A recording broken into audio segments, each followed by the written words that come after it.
Bonjour. Et à tous, merci Morgane d'être là. Et à tous, n'hésitez pas à poser des questions dans le chat. Complètement. Et j'allais, moi, à mon tour, vous remercier pour l'invitation.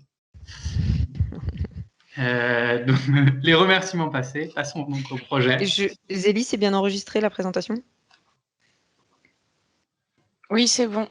C'est bon, j'ai lancé. Merci. Pardon, Morgane. Pas de souci, merci.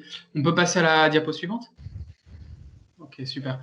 Donc, pour me présenter rapidement, je m'appelle Morgane Moinet, je suis directeur général du bureau d'études Remix. Et le bureau d'études Remix est une filiale de l'agence d'architecture Encore Heureux. On peut passer. Donc voilà, je disais le bureau d'études Remix, filiale de l'agence d'archi Encore Heureux. L'agence en quelques projets phares, c'est une agence qui existe depuis 2001, qui a une vingtaine d'années, qui compte 25 architectes aujourd'hui et qui a réalisé des projets comme le pavillon français de la Biennale de Venise, la brasserie de la Tour Eiffel, qui est en train de réhabiliter la brasserie du premier étage de la Tour Eiffel, qui fait un lycée à Mayotte, et puis les 6 projets que vous voyez en bas, qui sont des projets qui intégraient des matériaux de réemploi. Exposition matière grise au pavillon de l'Arsenal en 2014, pavillon circulaire, exposition qui traitait du sujet du réemploi, qui a donné lieu à un ouvrage éponyme. Le pavillon de circulaire qui est resté un peu plus d'1 an sur le parvis de l'Hôtel de Ville de Paris, et qui était un petit bâtiment démonstrateur de la faisabilité du réemploi. Le Salon Chéret, qui est un espace de coworking dans la mairie de Paris. La Grande Halle à Colombelle, dont vous avez dû entendre parler, puisqu'il me semble que certains des bureaux d'études qui ont participé au projet sont venus faire un REX. Tout à fait. Le projet Pasteur à Rennes, fraîchement livré, qui est une réhabilitation d'une ancienne fac dentaire en hôtel à projet et école. Et puis, dans les projets en cours, le MCI des Agnettes. Donc ça, ce sont des opérations avec des budgets qui varient entre quelques... Excusez-moi un instant, s'il vous plaît.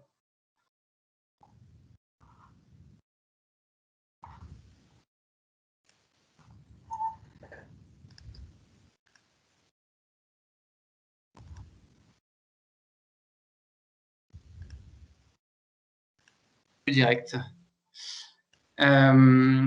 Donc oui, les opérations Encore Heureux sont des opérations à des échelles assez variées qui vont de quelques centaines de milliers à quelques dizaines de millions d'euros. Et puis, il y a un peu plus d'1 an, on a souhaité, avec Encore Heureux, créer un bureau d'études dédié au sujet réemploi, de manière à accompagner les maîtrises d'ouvrage et les maîtrises d'œuvre dans le développement des pratiques de réemploi.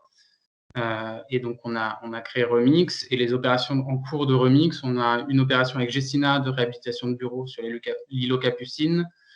On finit un projet d'aménagement d'un bâtiment temporaire qui viendra remplacer le musée du Palais des Sciences pendant les travaux du Grand Palais, dont les aménagements sont conçus à partir de matériaux curés dans le bâtiment. Et puis, plusieurs projets de diag ressources sur des opérations notamment de réhabilitation de bureaux. Une opération où on a accompagné le Louvre, Pleine Commune, et ainsi de suite. Et puis, on accompagne aussi, on développe un média en ligne qui s'appelle matériauxréemploi.com et qui est un média d'actualité sur le sujet du réemploi des matériaux de construction. Diapo suivante. Donc, les 2 projets dont je vais vous parler aujourd'hui sont des projets qui ont été réalisés par Encore Heureux avant la création du bureau d'études, et qui mettent en œuvre un certain nombre de matériaux de réemploi.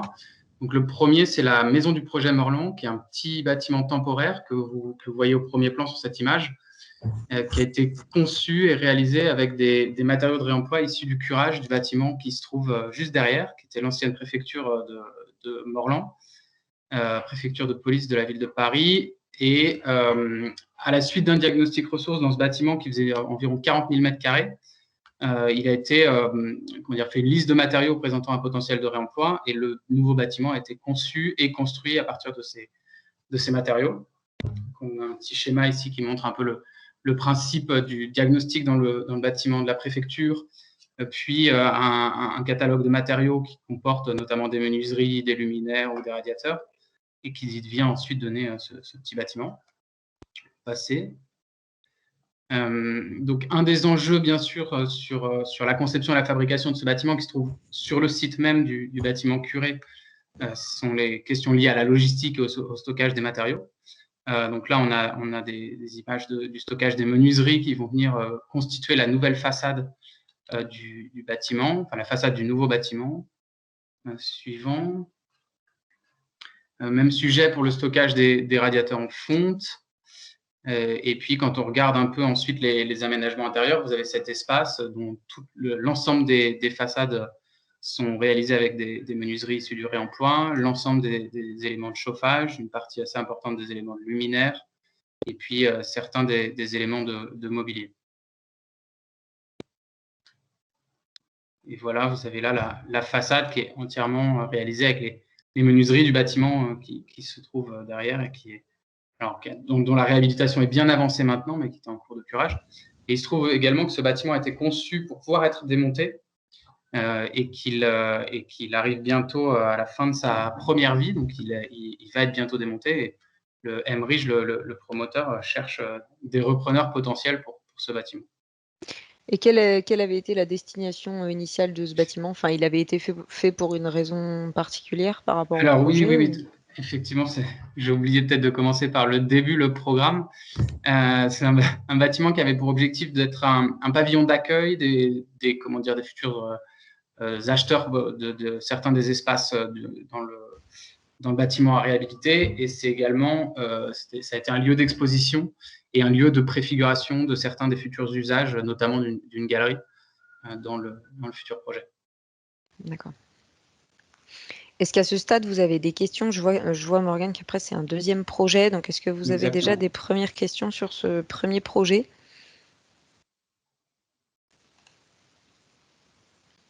Je vais laisser les questions se poser peut-être. Ah bah voilà, une première question de Stéphanie Barrault. Il n'y avait pas d'exigence RT pour le projet Morland? Point d'interrogation. Alors, ce sont des vitrages qui sont assez récents, qui sont même très récents. Qui avaient de tête moins de 10 ans et dont on avait les DOE et qui, à ma connaissance, répondaient aux exigences techniques liées à la thermique, d'une part, et d'autre part, le fait que ce soit un bâtiment temporaire, ça permet aussi, dans certaines circonstances, de déroger tout ou partie au sujet RT. Mais là, on était quand même dans une situation assez spécifique de menuiserie récente et pour lesquelles on avait accès au DOE et donc à la doc technique d'origine. Camille, je vois que tu as la main levée. Est-ce que c'est parce que tu souhaites intervenir ou c'est une erreur? Tout à fait. Ah, très bien. Elle est déposée quand, la maison de projet, Morgane? Enfin, elle est déposée dans les mois à venir. On cherche activement un repreneur potentiel qui pourrait être accompagné parce qu'il y a sur toutes les études à venir pour son démontage, son transport et sa réinstallation dans un nouveau site potentiel. Et on a combien en surface au sol du coup? C'est un bâtiment qui fait 140 mètres carrés de surface au sol et sur lequel il serait possible de créer une mezzanine à peu près la moitié de la surface. Donc n'hésitez pas sur vos projets si un tel bâtiment vous intéresse. Exactement. Il est à donner contre coût du démontage et du transport et il vient avec une équipe de maîtrise d'œuvre qui est en mesure de le démonter et de vous accompagner dans le fait de le reconstruire. Parce qu'encore on va proposer une mission de maîtrise d'œuvre pour l'accompagnement sur la reconstruction de ce bâtiment sur un site tierce. Il y a une main levée du côté de Benoît Opsa, si vous voulez poser une question. Merci. Bonjour. Du coup, je voulais savoir quelle typologie d'autorisation vous avez déposée pour cette maison du projet? Alors, je ne sais pas spécifiquement, mais à ma connaissance, c'est un permis de construire classique, si ce n'est que le bâtiment a un caractère temporaire, mais c'est les demandes d'urbanisme classiques. D'accord. S'il n'y a pas d'autres questions, on va passer au projet suivant. Donc, sujet du siège social de Michelin, donc toujours un projet maîtrise d'œuvre architecturale encore heureux. sur lequel il a été fait donc 2 types de réemploi. Donc là, vous voyez les photos de la fin du chantier du parvis du siège social de Michelin à Clermont-Ferrand. Donc c'est une grosse opération de restructuration du campus, mais là, vous avez le parvis d'entrée du siège social de Michelin. Et alors, on peut revenir, juste à l'image précédente, parce que c'est important pour la suite. Je vous demande de bien regarder cette serre qui se trouve être une serre tropicale. Je vais y revenir, sur laquelle vous voyez le bibendum et l'enseigne Michelin, parce qu'on va y revenir. Donc dans ce projet, il y a eu trois niveaux de réemploi. D'abord du réemploi de parquet, donc on le voit sur les images qui vont suivre, notamment dans les espaces de restauration. Donc j'ai un peu mixé des photos de chantier, projet livré, des photos de chantier pour qu'on voit aussi un peu la réalité. Surtout, là, c'est quand même des sujets assez simples, sur ce sujet-là. Donc c'est à peu près 1100 mètres carrés de parquet. Là, vous voyez le joint entre le parquet et les revêtements de sol en terrazzo coulés.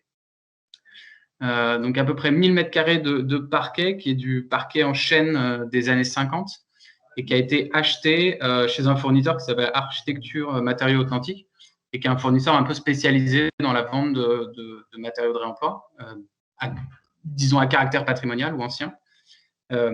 Et donc c'est un budget à peu près de 320 000 euros de parquet. Donc là, c'est un sujet assez simple. Il se trouve que le fournisseur pose également. Donc, vous lui commandez du parquet, les quantités que vous souhaitez. Là, c'est du parquet qui a été démonté sur l'ancien siège social de la Redoute à Roubaix. Donc, le fournisseur vous le livre et vous le pose.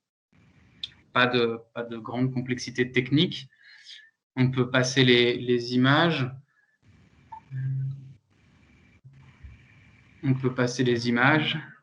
Ouais. Et donc, voici cette serre. Alors, il y a aussi un autre tout petit sujet réemploi dont je vais vous parler en une petite minute. C'est qu'il y a eu des sanitaires réemployés in situ, donc ont été déplacés entre différents espaces au sein du siège social.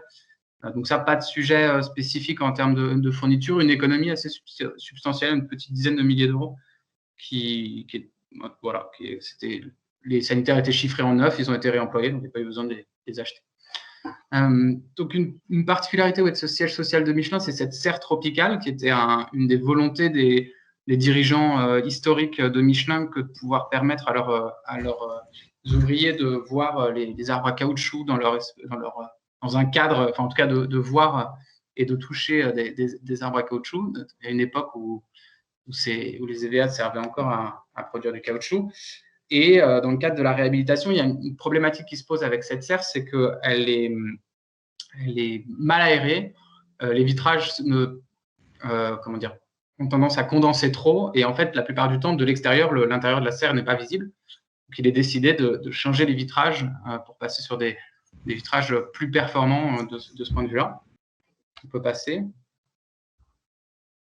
Donc là, vous voyez toujours cette serre, et donc les vitrages de la serre sont déposés. Et une des questions qui se pose, c'est qu'est-ce qu'on peut en faire? Est-ce qu'on les jette? Est-ce qu'on les envoie au recyclage?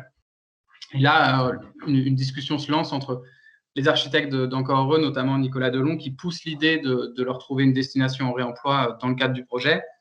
L'entreprise Léon Gross qui gère le chantier, qui est très intéressé, et puis un client qui, au début, se pose un peu la question de l'intérêt si ça ne génère pas les économies.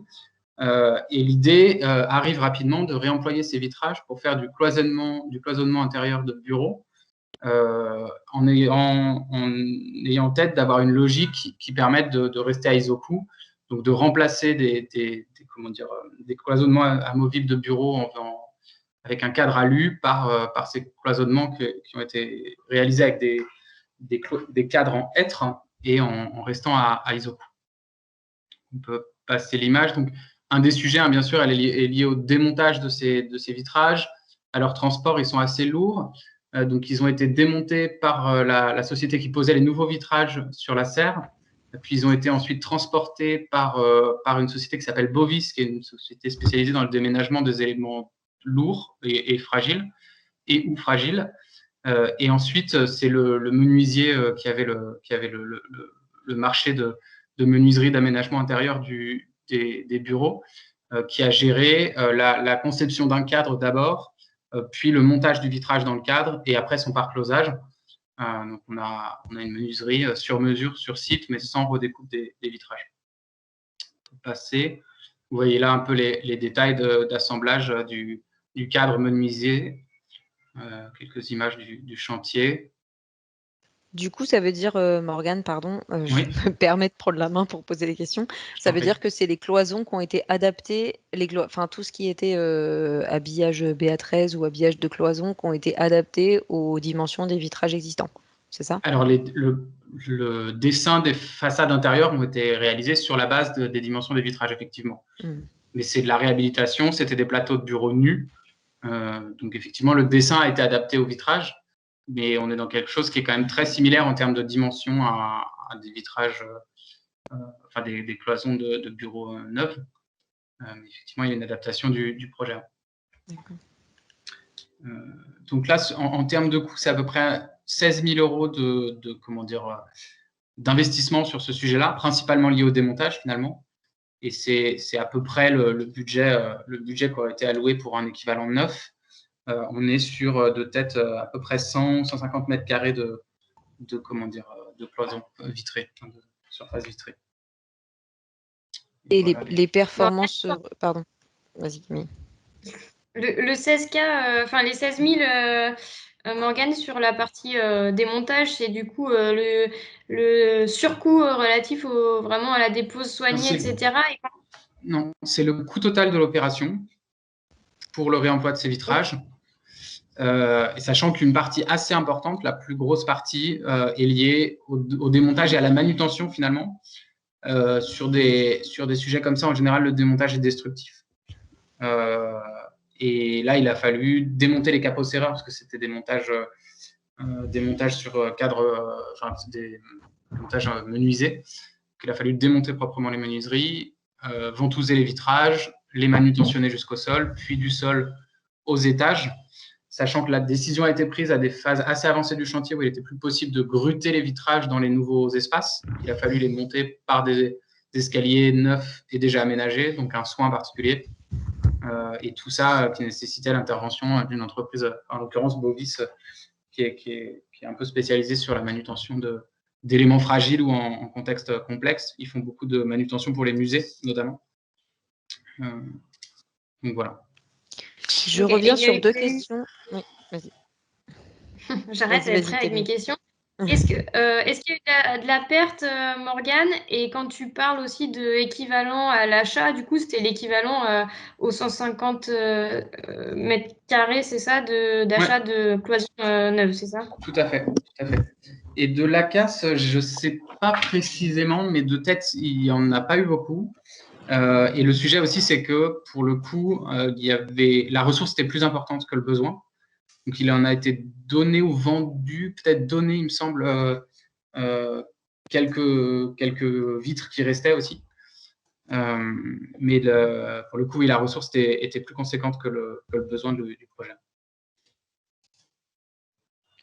J'ai deux questions. Alors, j'ai plusieurs questions dans le chat par rapport au parquet, mais on reste sur ce projet, puis on reviendra au parquet après. Pour ce projet-là, j'ai deux questions de Stéphanie Barrault. Ça veut dire qu'on n'a pas de modularité des espaces. Je pense que c'est pas, visiblement, c'est pas le cas, à moins qu'on. Effectivement. Et le client dit, c'était prévu par le client de base qu'il n'y avait pas de modularité des espaces. Oui, le programme n'a pas évolué. C'est-à-dire, ça aurait été des cloisons amovibles. Finalement, c'est pas beaucoup plus simple à déplacer que ne l'est une cloison en placo.